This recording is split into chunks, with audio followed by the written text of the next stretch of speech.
שלום, אני פה עם מרגריטה, שלום מרגריטה. היי אסף.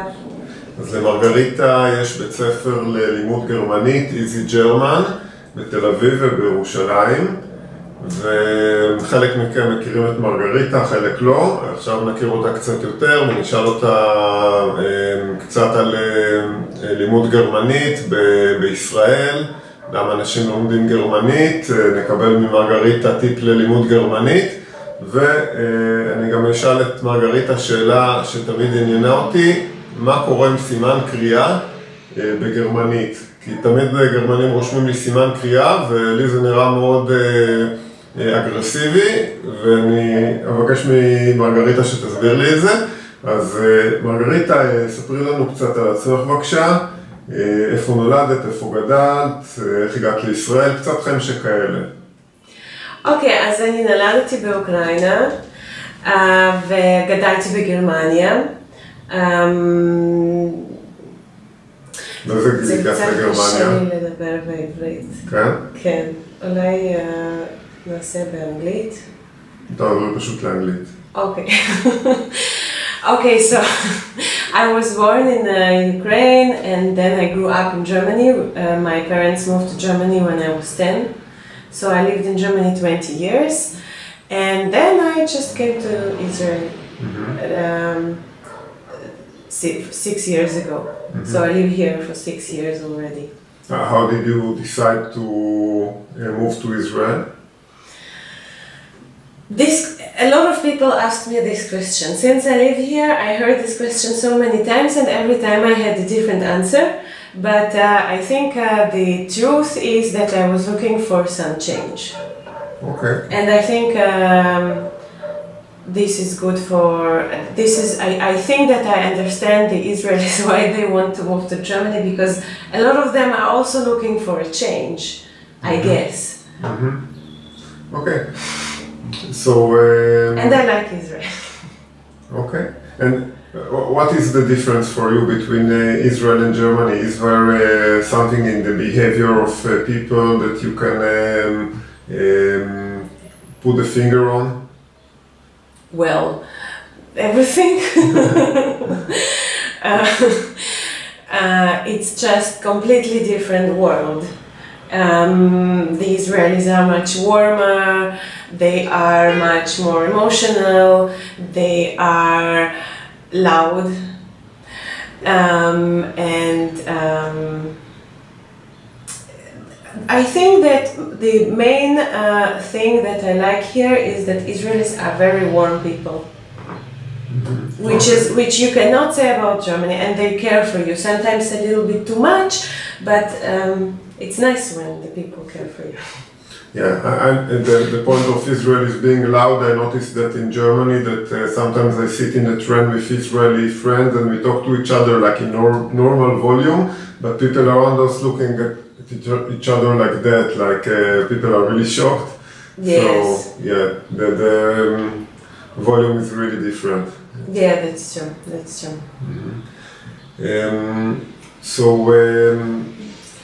You have many students, and I'm curious, what makes Israelis learn German?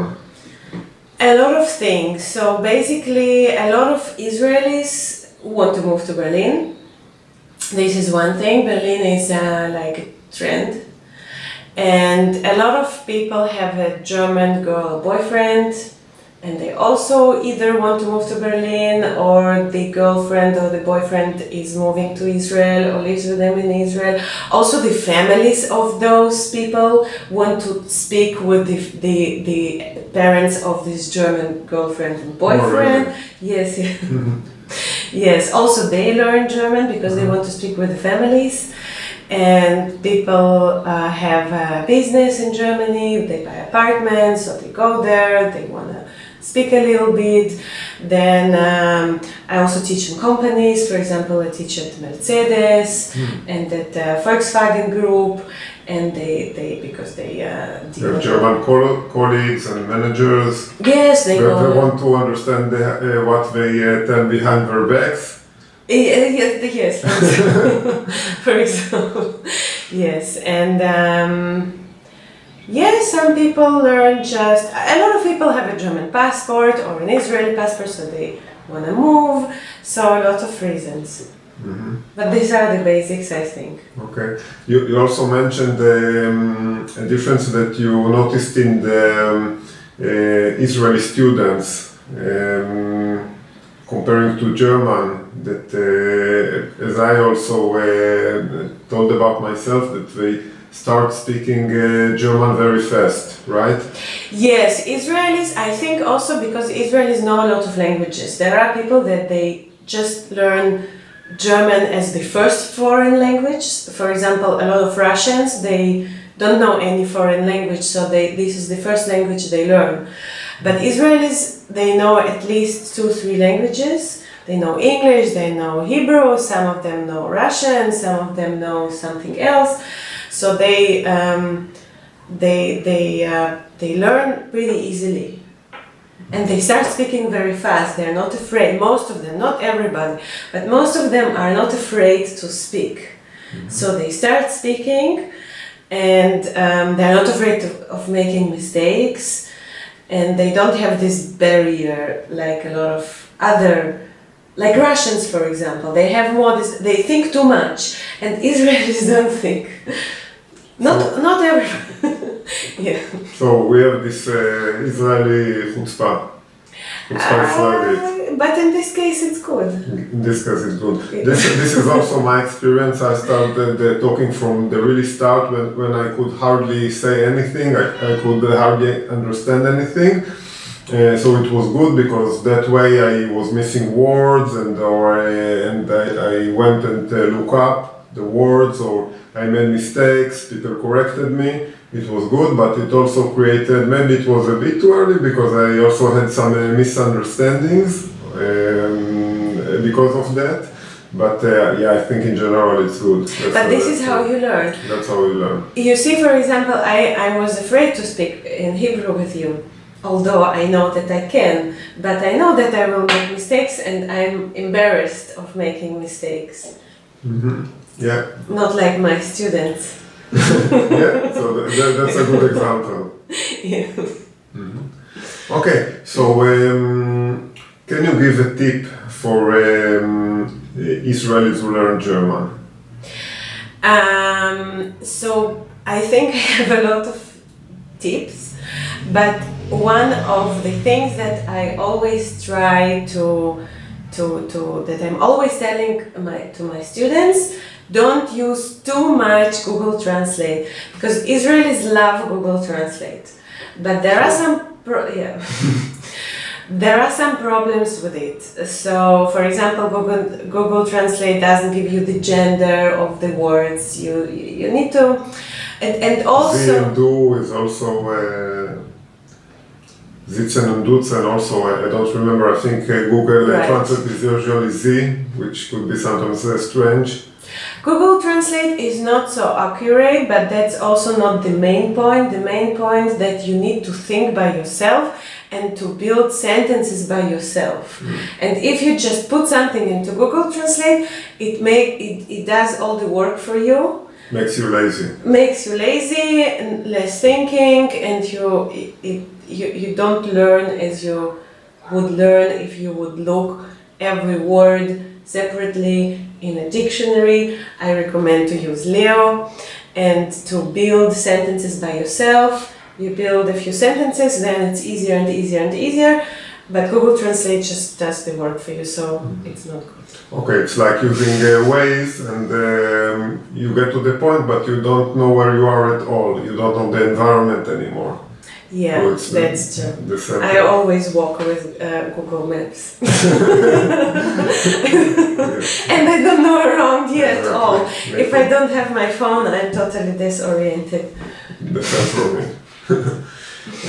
Okay, one more thing that I wanted to ask that really creates confusion for me, communicating with German on text, so usually it's WhatsApp or emails. Many times I get